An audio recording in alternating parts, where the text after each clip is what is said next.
Let me give you a classic example about myself. I run a successful business. Success became boring because when I wake up and I get to my office, I start sleeping in my office. Why? I have my deputy who has signed all the checks. I have my deputy who has approved everything. He just gives me a report. So there's nothing I do. So instead of the energy to move, I begin to sleep. I begin to slack because everything has been done. Invoices are paid. Bills are paid. There was nothing. I was not thinking anymore because everything has been sorted out. Once things begin to get sorted out and then you don't need to think anymore, complacency are setting. So in this time, I said I wanted to rebuild myself.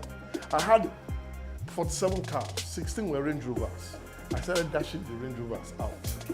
I said, God that helped me here will help me again. So I started noticing that certain things were happening to me. Certain things were disturbing me. The things that I was excited about, no more excited me. I started feeling like Elijah.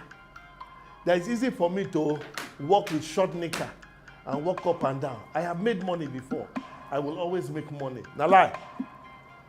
I have succeeded before. I will succeed again. Now lie.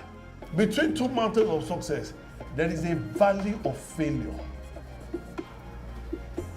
Whenever you go up a mountain of success, you are coming down a valley of failure.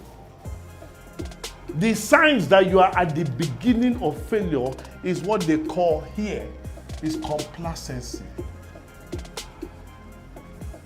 You take things as normal. You meet only 10,000. You meet maybe 100,000 this month. Next month, 100,000. The month after, 80,000 or 2 million. Let's go 2 million. You do 3 million, then you go to 2.5 million. You do 3 million, 2.5 million. You are still there. You have gotten to your complacency level. You cannot think further than that. So, because of that, the market share that is available will come and attack what you have. Then you start going down. Okay, 1.8 million. We will strive again. 1.2 million. You are going down. You are going down. Failure. And I tell people that whether you like it or not, the law of gravity will always take place. Whatever goes up must come down. So if in life you have painstakingly gone up, you are going to come down. It is normal. Now, the only thing that happens is that if you go down, you are supposed to go back up. True or false? False. Nothing in life guarantees you go back up again. There are people that have gone, that have succeeded, and then they have failed. To go back up is not possible. Because there are two things that happen to them. One is that they meet like two sisters.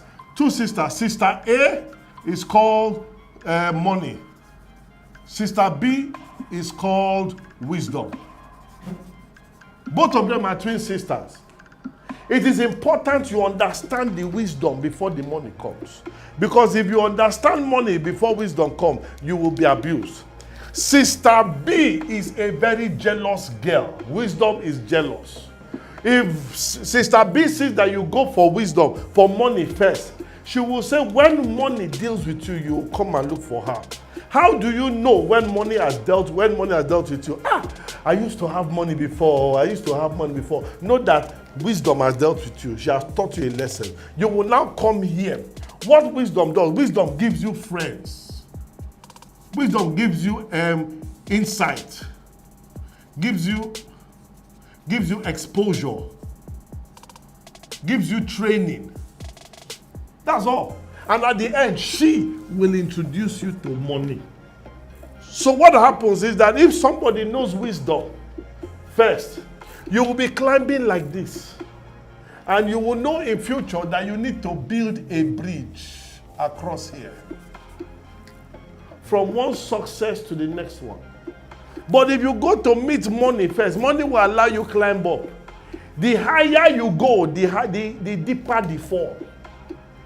The minute you buy a car, that car is outdated. So you need to build a bridge. That bridge is people. So along the way, begin to get people who becomes like your lieutenants, your support. So that they can do that. And I said something. Why do the work of 10 men when you can give 10 men the work to do?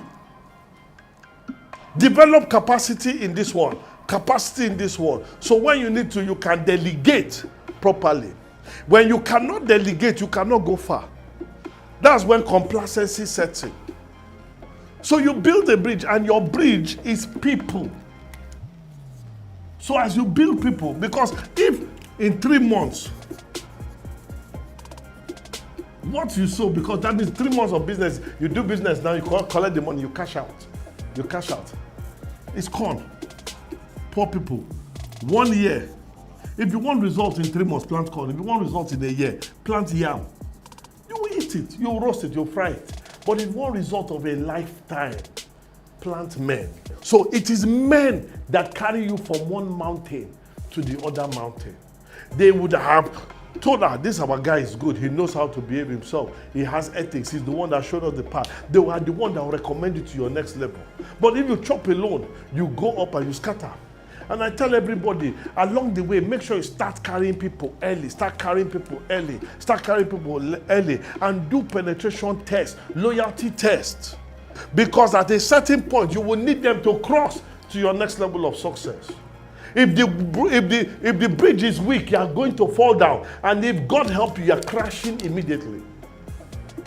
So you need to build that bridge. You need to build people to be able to prepare for your future. You need a new challenge. So I said, no. Let me stand aside from my business. Let me retire from my business and go and do something new. So I took a new challenge, how to turn younger people into it. Now, I tell a classic example. 1 times 1 million is equal to 1 million. 1 million times 1 is equal to 1 million. But there's a difference. One time, like you have one client that pays you 1 million naira, that's one person. But if you have 1 million people to pay you 1 naira, the experience is totally different. Yes, it's totally different. So if you have that, you need to know, how do you convince one person to pay you 1 naira or another person? So you must understand the strategy of the market you're entering, how you're working in it, and how you're able to convince somebody.